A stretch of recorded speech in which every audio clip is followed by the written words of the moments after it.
hubdespossibles.org présente 2040, j'y vais. Le podcast des optimistes lucides. Chantal Peyer. Dans le contexte géopolitique actuel, il est plus important que jamais de choisir l'histoire que nous voulons raconter. Car tout est récit, tout est histoire. Le capitalisme, ce sont des éléments fictionnels qui organisent notre vie et notre économie. La grandeur des nations, c'est une narration inventée pour souder une société, surtout dans des périodes de crise. Alors, si pour changer le monde, nous devions changer d'histoire? Au Hub des possibles, cette question est au cœur de nos activités. C'était donc une évidence pour moi de vous proposer de rencontrer Cyril Dion dans une émission spéciale du podcast 2040 j'y vais. En effet, qui mieux que Cyril Dion peut nous parler de la capacité des êtres humains à raconter des histoires? Comédien, écrivain, réalisateur, Cyril Dion s'engage depuis plus de 20 ans pour informer sur les enjeux écologiques et pour poser les bases d'un nouveau récit sur la transition. Il a cofondé en 2006 le mouvement des Colibris avec Pierre Rabhi et a dirigé par la suite le mouvement jusqu'en 2013. Il a également co-créé le magazine Kaizen et la collection Domaine du possible aux éditions Actes du Sud. Enfin, en 2015, il réalise le film documentaire Demain, qui devient un énorme succès en France avec plus d'1 million d'entrées en 6 mois. Diffusé dans 22 pays et César du meilleur film documentaire en 2016, Demain met en lumière des initiatives pionnières pour un monde durable et pose les bases d'un nouveau récit qui motive et donne envie d'aller vers le futur. Par la suite, il réalise encore le film Animal et la série Un monde nouveau, qui peut être visionné sur Arte, sans parler de ses romans et de ses ouvrages poétiques. Cyril Dion, bonjour. Bonjour. Vous vous engagez depuis plus de 20 ans pour un changement sociétal. Qu'est-ce qui, pour vous, a été le déclencheur de cet engagement ? J'ai pas eu vraiment de déclencheur. Et d'ailleurs, il y a une étude qui a été publiée récemment qui dit que c'est très rare que les gens aient un déclic. C'est toujours quelque chose d'assez progressif. Moi, j'étais acteur au départ, j'ai fait des études d'art dramatique. Je pense que s'il y a eu un moment un peu charnière, c'était plutôt dans mon adolescence, où je regardais les gens autour de moi et je me disais, j'ai l'impression que j'ai pas envie d'avoir une vie comme ça. C'est-à-dire que je me sentais vraiment déjà relativement enfermé à l'école, contraint, obligé d'y aller tous les jours, d'être le cul sur une chaise dans une salle, à pas savoir exactement ce que je faisais là et pourquoi j'apprenais toutes ces choses. Et quand je regardais les adultes aller prendre le métro, le RER pour aller travailler, j'avais l'impression qu'ils étaient un peu dans le même état. Donc je me suis dit, si c'est ça l'existence, si c'est 65 ans comme ça me paraît quand même douloureux. Donc je me suis fait la promesse à moi-même de toujours faire des choses qui me donnent envie de me lever le matin, qui me passionnent, qui ont du sens pour moi. Et ça a changé. Donc au départ, c'était jouer la comédie, et puis après, ça a commencé à être écrire, et puis ensuite... je me suis mis à organiser des congrès israélo-palestiniens, puis des congrès d'imams et de rabbins pour la paix, en Suisse d'ailleurs. Et puis en 2006, on m'a proposé de monter un mouvement autour des idées de Pierre Rabhi. Donc je me suis mis à lire des choses, à regarder des documentaires, et en fait, plus je me renseignais sur le sujet, plus je me disais c'est impossible de rester là à rien faire. Et le mouvement des Colibris, qui est ce mouvement que vous avez cofondé avec Pierre Rabhi, quelle était l'intention de départ ? Au départ, j'ai passé beaucoup de temps à aller discuter avec les autres ONG, à regarder ce qui existait déjà, parce que je me disais, créer une organisation de plus, ça n'a pas beaucoup de sens. Et il m'est apparu qu'il manquait principalement 3 éléments. Un premier élément qui était d'inspirer les gens, c'est-à-dire pas simplement de les alerter, mais de leur donner de l'élan pour construire un monde différent, donc leur montrer des initiatives qui fonctionnent, leur proposer des récits. Deuxièmement, de les relier les uns aux autres. Parce que très souvent, ce qui fait qu'on se sent impuissant et qu'on n'arrive pas à se mettre en mouvement, c'est justement ce sentiment d'isolement, de solitude, d'être tout seul dans son coin face à des problèmes qui sont immenses. Et le troisième élément, c'était de les outiller. Je dis, si on leur donne de l'inspiration, on leur montre une direction, on leur fait rencontrer des personnes avec qui ils peuvent travailler, ensuite, l'idée, c'est de leur proposer des méthodes, de l'argent parfois, des outils relationnels ou des outils organisationnels pour qu'ils puissent mettre en œuvre leur vision.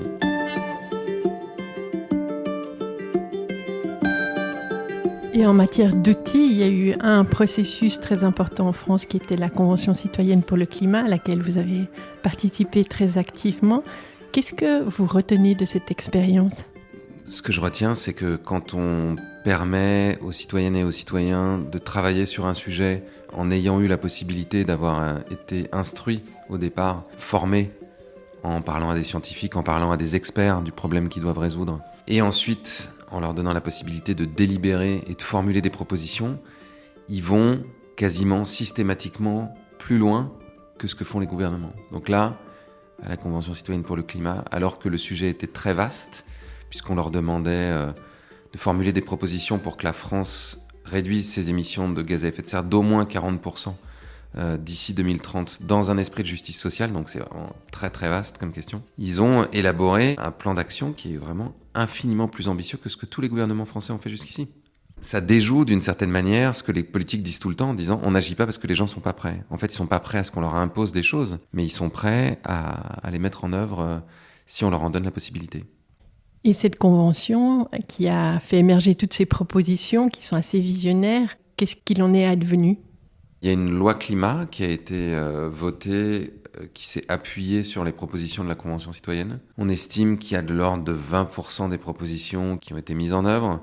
Elles ont souvent été largement diminuées dans leur ambition, à la fois par le gouvernement, puis par l'Assemblée nationale, sous la pression de lobbies industriels. Donc ça reste quand même, puisque ça a été étudié par de nombreux universitaires à travers le monde, ça reste l'initiative citoyenne où il y a eu la plus grande production législative et réglementaire à partir de propositions qui ont été faites par des personnes lambda. Mais c'est infiniment insuffisant et en deçà de ce que les gens avaient vraiment proposé. Donc vous avez participé à la Convention citoyenne pour le climat dans un cadre politique plus officielle. Aujourd'hui, c'est où que vous mettez l'essentiel de votre énergie ? Dans la création, essentiellement. J'ai vraiment eu un premier point de bascule. Enfin, j'ai fait une sorte de burn-out en 2012 qui était lié à plein de choses, mais notamment au fait que j'étais dans une sorte de militantisme un peu sacrificiel et que je me suis rendu compte que j'essayais de me réparer intérieurement en réparant le monde, ce qui est jamais une bonne idée puisque le monde mettra beaucoup de temps à être réparé, donc c'est une tâche un peu sans fin. Et quand j'ai pris conscience de ça, j'ai aussi senti à quel point la création était ce qui était le plus important pour moi depuis toujours. J'ai toujours dit que je voulais être écrivain, j'ai toujours senti ce besoin viscéral de créer et d'écrire. Donc là, c'est ça que je fais. Donc j'écris des films, une série, un roman, de la poésie, des chansons. Dans l'émission La lutte enchantée de France Inter, vous avez dit récemment qu'on doit comprendre qu'on vit tous dans des fictions. Qu'est-ce que vous entendez par là ? En fait, chaque être humain regarde la réalité depuis sa propre fenêtre. Et la métaphore de la fenêtre n'est pas innocente, c'est-à-dire qu'on voit seulement une partie du réel. Physiquement, c'est-à-dire qu'on ne peut pas embrasser l'ensemble du réel, mais intellectuellement aussi. Il y a plein de choses qu'on ne sait pas, qu'on ne connaît pas. Il y a plein de choses qui nous sont cachées d'une certaine manière. Là, par exemple, vous me regardez, je ne sais pas ce que vous pensez. Je ne peux que l'interpréter. Je peux décoder des signes, la façon dont vous bougez vos yeux, vous faites peut-être un petit sourire, etc. Donc, on glane comme ça en permanence des éléments du réel qu'on essaye d'interpréter. Et pour interpréter ce réel, et pour communiquer notre perception subjective du réel à d'autres personnes, on construit des histoires, des récits. C'est-à-dire que là, tout à l'heure, par exemple, je me suis présenté, j'ai choisi un certain nombre d'éléments de ma vie que j'ai mis dans un certain ordre, avec un certain point de vue, ça a raconté une certaine histoire. Mais j'aurais pu en choisir d'autres, totalement différents, les organiser dans un autre ordre, avec un autre point de vue, et j'aurais eu l'air d'être une personne absolument autre. Ça, c'est l'activité principale des êtres humains. Nancy Houston dit, pour les êtres humains, raconter des histoires, c'est notre façon d'être au monde. Parce que raconter des histoires, c'est notre façon de partager avec d'autres humains notre perception subjective du réel. Et on passe notre temps à essayer de s'accorder sur une perception subjective du réel commune. Et comment est-ce qu'on le fait ? À travers des récits collectifs, des fictions collectives. Et des fictions au sens où ce sont des conventions. Typiquement, les religions ou les systèmes politiques, ce sont des fictions collectives. Le capitalisme, par exemple, c'est un certain nombre d'éléments qu'on a inventés, qu'on a décidés nous-mêmes, qui se sont organisés ou qui ont été organisés par un certain nombre de personnes et qui aujourd'hui organisent nos vies. Si vous êtes obligé d'aller travailler tous les jours pour gagner un salaire, pour payer votre loyer, parce que c'est comme ça que vous allez faire augmenter la croissance économique de votre pays, c'est parce que vous vivez dans une fiction capitaliste. Si vous vivez dans une fiction religieuse, par exemple, si vous vivez dans une fiction catholique un peu radical, vous allez pas vivre de la même façon que quelqu'un qui vit dans une fiction où Dieu n'existe pas. Peut-être que vous ferez pas l'amour avant le mariage, peut-être que vous ferez le carême, peut-être que vous irez à la messe tous les dimanches, peut-être que vous penserez que Dieu vous dit des choses, et comme par exemple Donald Trump qui pense que Dieu l'a sauvé de l'attentat qui a été commis contre lui pour qu'il rende l'Amérique grande à nouveau. Ça c'est une fiction. Tous les humains font ça, et on est en permanence dans une forme d'entrechoquement entre nos fictions individuelles et collectives. Et quels sont quelques-uns des éléments fondamentaux du récit dominant actuel qui est à la base de notre système économique ? On pourrait dire que notre récit actuel repose sur l'idée, par exemple, que les êtres humains dominent le monde vivant, que le monde vivant est un champ de ressources qu'on peut exploiter autant qu'on veut pour faire de la croissance économique. Repose sur l'idée que la croissance économique matérielle est bonne, est quelque chose qu'il faut rechercher, que ça apporte une forme de progrès.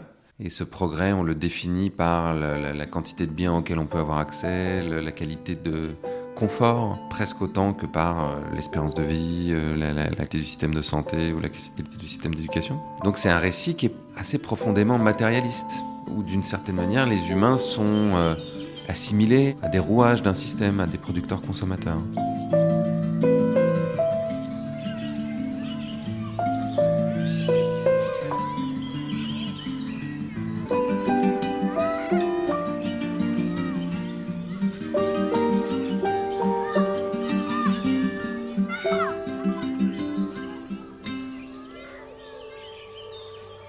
Nous ne sommes pas nés pour recouvrir cette terre de mélasse grise. Pas nés pour les allées des hypermarchés. Pas nés pour cracher le gaz gras, l'échappement puant, la brume noire des hauts fourneaux. Pas nés pour réduire en cendres, pas nés pour saigner à blanc. Pas nés pour pisser dans l'eau claire, dressée sur les cuvettes immaculées. Pas nés pour nous entasser dans les couloirs, les fumoirs, les tunnels. Pas nés pour les photocopies et la machine à café. Pas nés pour les chips barbecue et les sandwichs triangulés. Pas nés pour le carnage, le ménage, la télé. Pas nés pour engraisser 10 types à bretelles, à lunettes. Pas nés pour Wall Street, pas nés pour l'argent, pas nés pour Kim Kardashian. Nous sommes nés pour la pluie et le vent, pour les yeux énamourés, pour le culot sauvage et les outres de vin, pour les tombereaux de lumière, l'élan droit et clair, pour ma peau sur ta peau, pour ma main dans ta main, pour hurler aux cieux rampants et rompus, pour abîmer nos semelles. Nous sommes nés pour l'horizon et les couchers argentés, pour les draps frais et le bois lisse, pour les mots qu'on murmure et les cascades de notes, pour l'ardeur et la fébrilité. Nous sommes nés pour être enfin ici, les yeux grands ouverts et le monde sous nos pieds, debout. Poème Debout, tiré du livre Résistance poétique de Cyril Dion, lu par Michel Sauzère.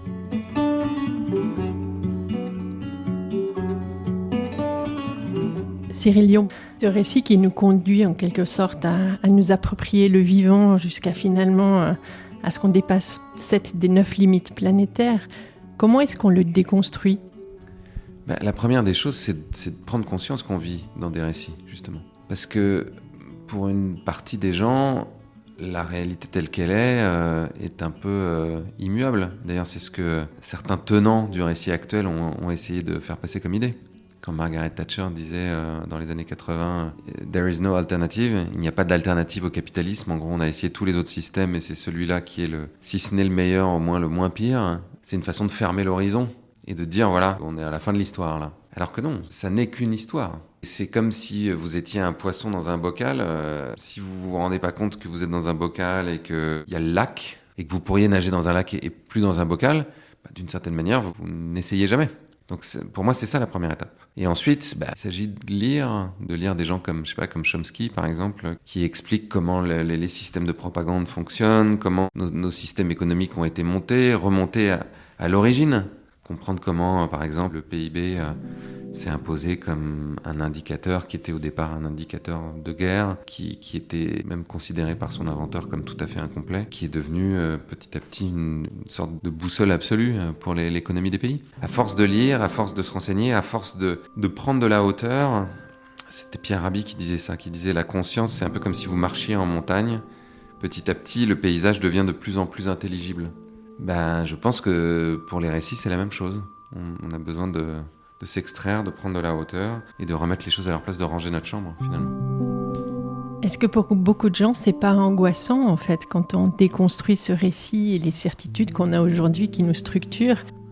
Je crois que le changement, c'est angoissant pour les humains de façon générale, particulièrement plus ils vieillissent. On a tendance à se rigidifier autour d'habitudes, de certitudes. C'est pour ça qu'en règle générale, c'est les jeunes qui ont envie de changer le monde et les vieux qui leur disent « Wow, doucement, là. On est bien comme ça, tu sais. Hein.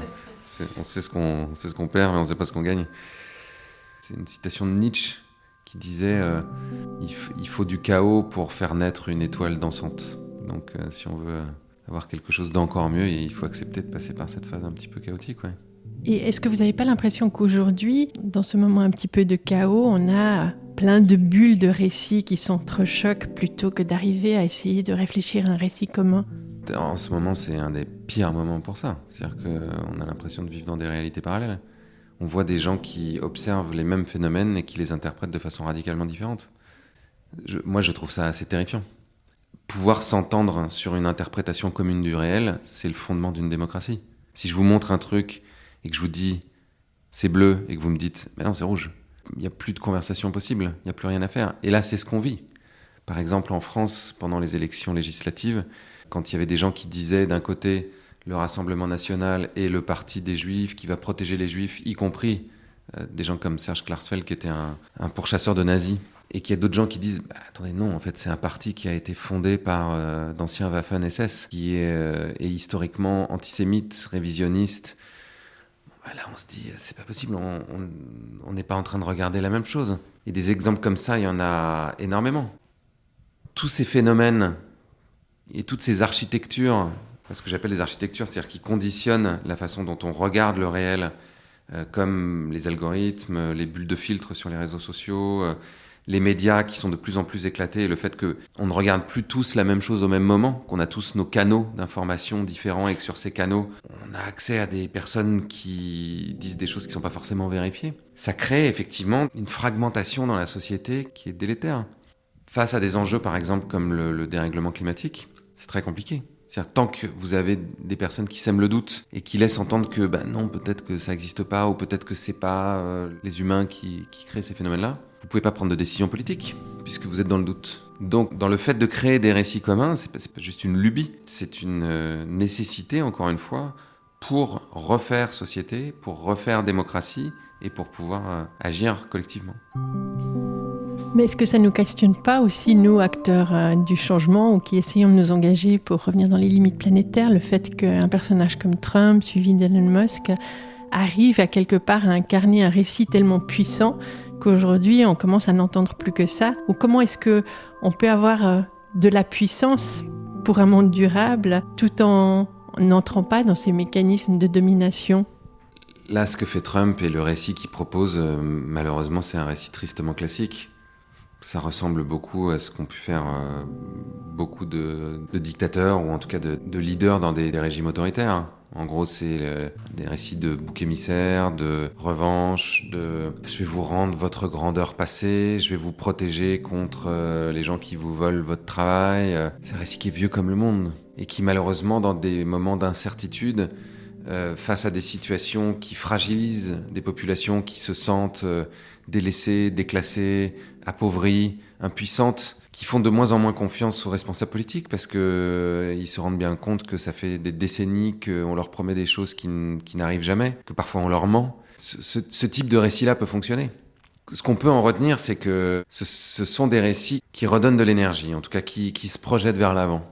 Et chez les militants et les militantes, il y a souvent une forme de repli défensif. Si je prends une métaphore sportive ou footballistique, c'est un peu comme si on était en défense tout le temps. C'est-à-dire qu'on est face à des puissances économiques et politiques qui agissent, et nous, on réagit en disant non, attention, cette loi est absolument délétère, ils vont faire ça, ils vont tout détruire, sans être proactif, sans avoir un coup d'avance, sans dicter nous-mêmes l'agenda.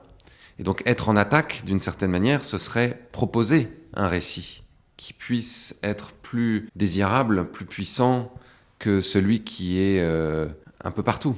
La difficulté qu'on a, au-delà simplement d'avoir de l'imagination et de l'audace, c'est qu'il faut des canaux pour répandre ces récits-là. Et que la grande force, par exemple, de Donald Trump ou d'Elon Musk, c'est d'avoir des milliards de dollars pour à la fois fabriquer des vidéos, inonder les réseaux sociaux, racheter des réseaux sociaux, influencer ou racheter des médias. On voit ça par exemple beaucoup en France, où par exemple Vincent Bolloré a racheté énormément de médias et fait en sorte que des messages qui correspondent à son propre récit du monde soient diffusés en boucle. Et ça a une incidence. Donc après, quand des militants avec leurs petits bras essayent de faire 3 likes sur Facebook, sur Instagram, évidemment ça fait pas le poids. Donc ça demande de s'organiser aussi, d'avoir une stratégie, de construire des médias indépendants, on en a pas mal en France, de démultiplier les canaux. Et qu'est-ce qui pour vous a été des récits inspirants justement au cours de ces derniers mois ou de ces dernières années ? On voit qu'on a quand même... Les progressistes ont remporté un certain nombre de batailles des récits sur le plan culturel. On voit bien que, par exemple, sur la question de l'égalité entre les genres ou entre les couleurs de peau, ça a quand même beaucoup évolué. Et ça a été porté effectivement par à la fois des combats politiques, de la résistance, du militantisme, mais aussi par des livres, par des films, par des séries qui ont transformé l'imaginaire. Des adolescents qui, ces dernières années, ont regardé des séries comme Sex Education ou Euphoria. Ils n'ont pas la même vision de ce que c'est que la sexualité, de ce que c'est qu'être homosexuel, bisexuel, transsexuel, que on pouvait l'avoir dans ma génération quand on regardait des séries où tous les héros étaient des mecs blancs d'au moins 40 ans et où tout le monde était hétérosexuel. Donc ça, on voit bien que ça a beaucoup évolué. Il y a eu des récits passionnants ces derniers temps sur la question du vivant, par exemple. Moi, quand j'ai rencontré Baptiste Morisot, qui était présent dans mon film Animal, ça m'a énormément secoué. Cette idée que nous sommes des vivants parmi les vivants, qu'on a besoin d'organiser une forme de cohabitation avec les autres espèces, jusqu'à même potentiellement créer des ambassades pour s'entendre sur la façon dont on va partager les territoires. C'est fascinant. Il y a des récits architecturaux, là aussi qui éveillent l'imaginaire. Des choses comme ce que fait Vincent Caillebout, par exemple.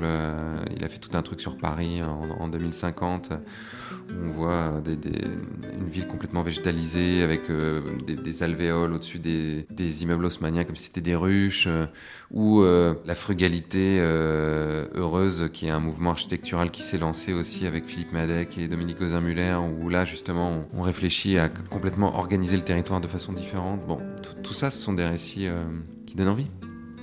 Est-ce qu'il ne faudrait pas qu'on fasse une sorte de bibliothèque online, physique, de ces récits ? Parce que finalement, on peine encore aujourd'hui à imaginer ce que serait un nouveau récit inspirant qui puisse donner envie, pas juste à des militants déjà très convaincus, mais aux gens aussi qui peut-être ont de la peine à boucler leur fin de mois, et puis un peu aux gens, tout un chacun, qui ne sont pas forcément politisés. Qu'est-ce que vous mettriez, vous, dans cette bibliothèque ?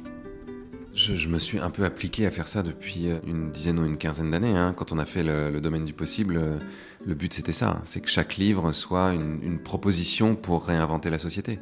Quand on a fait Kaizen, c'était pareil. Quand on a fait Demain, c'était pareil. Quand on a fait Un Monde Nouveau, qui est une série en 3 épisodes sur Arte, c'était pareil. Donc je mettrais déjà tout ça. C'est-à-dire des villes où il y a de moins en moins de voitures, qui sont beaucoup plus végétalisées, où on repense l'habitat, on crée des habitats partagés, où des petites communautés s'organisent pour partager des objets plutôt que de les posséder, d'être à la fois en ville, mais en même temps de pouvoir avoir de vastes potagers et d'être au contact de la nature, de pouvoir avoir des ceintures alimentaires autour des villes qui les nourrissent, d'avoir des systèmes éducatifs qui nous permettent dès l'enfance non seulement de comprendre le monde, mais de comprendre qui nous sommes et comment on peut se situer dans ce monde-là et quel type de trajectoire de sens on peut s'inventer. Et donc un monde où les adultes n'iraient pas travailler juste pour gagner de l'argent, n'iraient pas au chagrin, mais se lèveraient le matin pour faire des choses qui les passionnent. Travailleraient peut-être moins au sens où on l'entend aujourd'hui, mais auraient des activités multiples, qui d'ailleurs ne seraient pas forcément cantonnées à un champ. Peut-être qu'on passerait une partie de notre journée à faire pousser des légumes et une autre à faire d'autres choses. Écrivain, être un peu enseignant, mais que tout ça soit moins industrialisé d'une certaine manière, moins dans des silos. Et vous, qu'est-ce qui vous aide à toujours rester motivé à raconter ces nouvelles histoires ?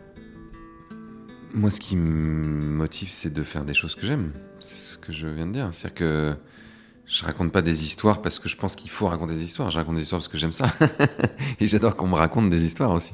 Toutes les personnes à qui vous pourriez penser qui ont eu de l'influence dans votre vie, que vous admirez, c'est la plupart du temps des gens qui font des choses qui les passionnent. C'est pas des gens qui se lèvent le matin en se disant j'en ai marre.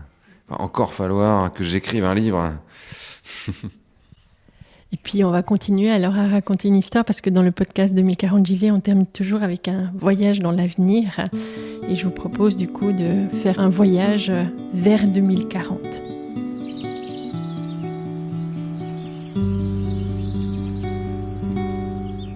Nous avons fait un rêve.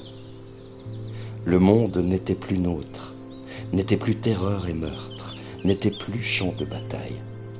Le monde était monde, à nouveau. Les arbres majestueux, les enfants sereins, le chant des bêtes qui s'ébrouent, nous pouvions toucher cela, caresser sans crainte, allonger nos corps meurtris dans l'herbe claire. Plus de chars pour abattre les forêts, plus de gaz pour asphyxier les mers, plus de promesses lancées en vain, un couteau entre les dents. Des larmes versées refleurissaient les champs.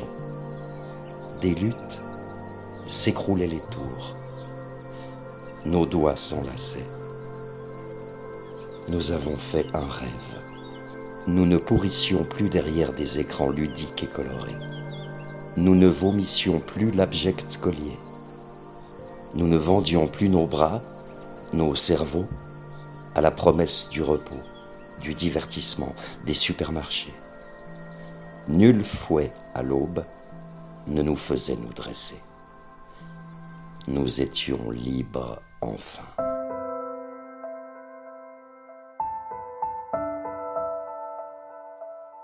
Poème Un rêve, tiré du livre Résistance poétique de Cyril Dion, lu par Michel Sauzère.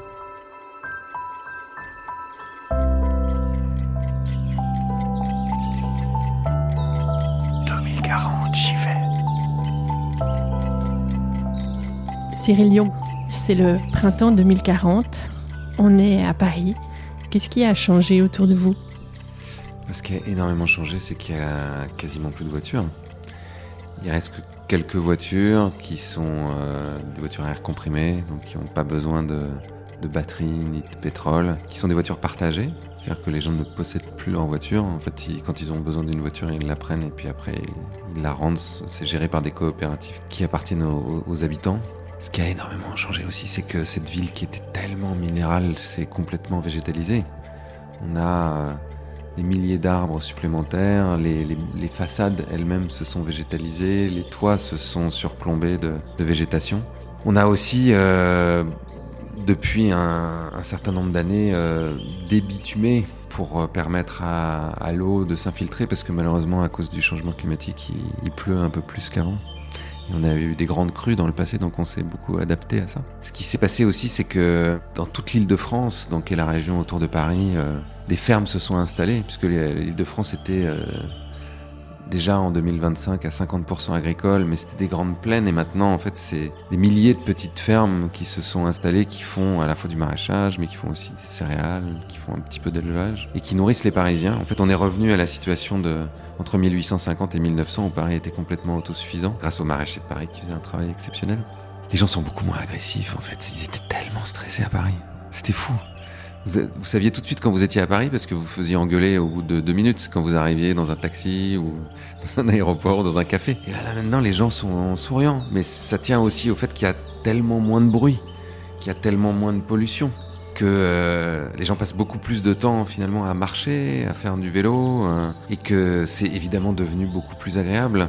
Parce qu'il y a aussi beaucoup d'insectes, d'oiseaux qui sont revenus, donc les bruits qui sont autour de nous sont incomparables. Et puis cette ville est redevenue, d'une certaine manière, un haut lieu de la pensée et de l'art et de la création, dans un sens tout à fait différent, justement. Paris contribue à penser, à repenser la façon dont on vit avec les autres espèces, dont on travaille, dont on éduque. Il y a maintenant des assemblées citoyennes tirées au sort dans chaque arrondissement, et puis il y a une assemblée permanente à Paris aussi qui change tous les ans, qui permet de compléter le travail des élus et qui permet aussi aux gens de reprendre la main sur la politique. Donc non, c'est beaucoup mieux. Et quel a été l'élément déterminant pour cette bascule ? Ce qui a été déterminant, malheureusement, c'est la multiplication de phénomènes assez dramatiques. On a eu des crues énormes, des inondations terribles à Paris, des canicules aussi extrêmes, et c'était ça le paradoxe que les gens avaient du mal à comprendre, c'est qu'à la fois il pleuvait de plus en plus en hiver, mais il faisait de plus en plus chaud en été. Et puis la situation politique est devenue intenable, et les gens faisaient plus confiance à leurs élus, donc il y a eu des moments de tension très forts qui ont abouti à ce que les gens veuillent reprendre en main justement le destin de leur ville. Et c'est passé par ces assemblées citoyennes tirées au sort, par cette démocratie délibérative, pour repenser la ville, pour faire redescendre le pouvoir aux citoyennes et aux citoyens. Et c'est à partir de là que tout ce que les politiques n'osaient pas faire, parce qu'ils avaient toujours peur de ne pas être réélus, on a réussi à le faire. Et puis, depuis ce moment de 2040, vous approchez de l'âge de la retraite, même si j'imagine que vous n'allez pas prendre de retraite proprement dite, mais quel conseil est-ce que vous donneriez aux gens de 2025 ? Je leur dirais déjà de ne pas se résigner, que même quand on traverse des périodes difficiles, c'est incroyablement important de rester fidèle à ses convictions, à ses aspirations profondes. J'ai aussi envie de leur dire, il ne s'agit pas simplement d'attendre que demain soit mieux. Vivre, c'est chaque jour. Et moi qui commence à avoir pas mal vieilli, je me rends compte qu'on perd tellement de temps à ruminer le passé ou à se projeter dans l'avenir, et parfois à se projeter de façon anxieuse, alors que tout ce qui existe, c'est le présent.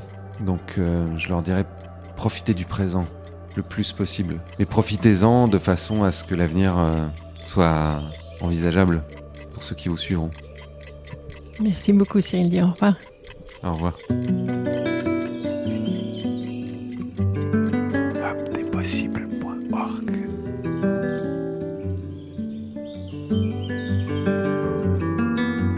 Être en attaque, nous a dit Cyril Dion dans ce podcast, c'est proposer un récit qui soit plus désirable. Cette phrase résonne comme un appel à l'action. Et si, face à la crise géopolitique que nous traversons, nous nous engagions pleinement pour proposer une autre histoire, avec une joie radicale, disruptive et contagieuse ? Et si résister, c'était devenir plus puissant et inspirant dans les futurs possibles que nous construisons et que nous racontons. J'espère que cette rencontre avec Cyril Dion a nourri votre imaginaire et stimulé votre envie d'agir. Et si vous avez apprécié cette émission spéciale, n'hésitez pas à la faire suivre à vos amis et à vos proches et à liker le podcast sur les plateformes d'écoute. Pour ma part, je vous retrouve dans 3 semaines pour une série d'épisodes dans lesquels nous allons explorer notre relation au vivant. Tout de bon et bonne route à vous d'ici là.